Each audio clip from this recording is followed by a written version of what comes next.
பாருங்க, இன்றைக்கி நம்ம கோவக்காய் கிரேவி பண்ண போகிறோம்.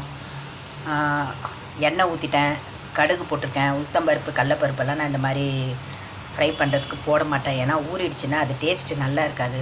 ஒன்லி கடுகு ஒண்டி போட்டிருக்கேன், ஆனியன் போட்டிருக்கேன், கறி லீஃப் போட்டிருக்கேன். அதை பாருங்கள், பச்சை மிளகாய் எவ்வளோ போட்டிருக்கேன் பாருங்கள், நல்லா மெல்லிஸாக எப்படியோ ஒரு 20-25 பச்சை மிளகாய் போட்டிருக்காங்க. இது காரம் இருக்காது, ஏன்னா நம்ம ஆயிலே நல்லா டிப் பண்ணிடுறோம். பாருங்கள், ஆனியனும் ஃப்ரை ஆகிடுச்சு. இந்த ஸ்டேஜில் நம்ம தக்காளி எடுத்து போட்டுருவோம். தக்காளி 2 தான் போட்டிருக்கேன்னா, குட்டி தக்காளி.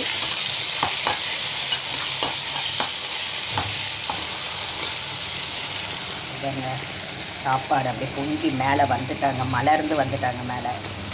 இது இன்றைக்கி எங்கள் வீட்டில் தயிர் சாப்பாடு கிளற சொன்னாங்க. எண்ணெய் ஊற்றிட்டு கடுகு சீரகம் போட்டிருக்கேன், பச்சை மிளகா போட்டிருக்கேன், வெங்காயம் ஆயிலே ஃப்ரை பண்ணி வச்சுருக்கேன். இந்த மாதிரி தான் தயிர் சாதம் கலரணும்னு சொல்லியிருக்காங்க. அதனால் இதை நம்ம இன்றைக்கி ட்ரை பண்ணுவோம். ஆனால் டேஸ்ட்டாக இருக்கும், நல்லாயிருக்கும், சூப்பராக தயிர் சாப்பாடு. ஆனியன் எல்லாம் வதக்கிட்டு சரிங்களா.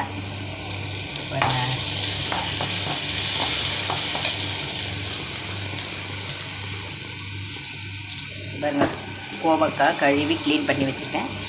பாருங்க, 4-5 வாட்டி க்ளீன் பண்ணி வச்சுருக்கேன். நல்லா கழுவணும். கோவக்காய் மேலே அந்த கருப்பு டாட்ஸ் இருக்கும், அதெல்லாம் போகிற அளவுக்கு நல்லா க்ளீன் பண்ணிக்கோங்க. நான் 3 வாட்டி கழுவிட்டேன். இதை எடுத்து ஃபஸ்ட்டாக நம்ம கோவக்காய் வாங்கினா அதில் நுர மாதிரி வருங்க. இப்போ பாருங்கள், நான் ஃபஸ்ட்டே கட் பண்ணிவிட்டு ஒரு தண்ணியில் தான் வாஷ் பண்ணேன், ஆனால் அந்த நுர கீரை எதுவுமே வரல. இப்போ வெஜிடபிள்ஸ் கூட நம்மளுக்கு ஏற்ற மாதிரி அமையுதுங்க. ஃபஸ்ட்லாம் வாழைத்தண்டு வாங்கினீங்கன்னா அது கட் பண்ண அந்த நார் நிறைய வந்துக்கிட்டே இருக்கும். இப்போல்லாம் பாருங்கள், அந்த வாழைத்தண்டில் அந்த நாரே அவ்வளோ வரமாட்டேங்குது, சும்மா லைட்டாக சுற்றுற அளவுக்கு தான். நான் பாட்டி வீட்டில் சின்னப்போ இருக்கக்குள்ளே அப்படியே கையில் சுத்த நிறைய நார் இருக்கும். வாழைத்தண்டு ரொம்பவும் சாப்பிடக்கூடாதுங்க. நிறைய பேர் சொல்லுவாங்க, கல் இருந்துச்சுன்னா வாழைத்தண்டு சாப்பிட்லாம், வீக்லி 1 டைம் அந்த மாதிரி. எந்த ஒரு பொருளுமே அளவுக்கு மீறினால் ஆபத்தில் போய் முடியும். அதனால் பி கேர். பாருங்க, கோவக்காய் போட்டுட்டேன். இப்போ நெக்ஸ்ட்டு என்னங்கிறத நம்ம வெயிட் பண்ணி பார்ப்போம். இது பாருங்கள், கொஞ்சம் நம்ம கர்ட் போட்டுக்கோம், ஓகேங்களா. தனி மிளகாத்தூள் போட்டிருக்கோம், தயிரும் கொஞ்சம் தண்ணி மிளகாத்தூள் போட்டிருக்கோம். செம்ம டேஸ்ட்டாக இருக்குங்க, ஏன்னா இதில் ஃபுல் அண்ட் ஃபுல் நம்ம பச்சை மிளகா மெலிசாக கட் பண்ணி போட்டிருக்கோம்.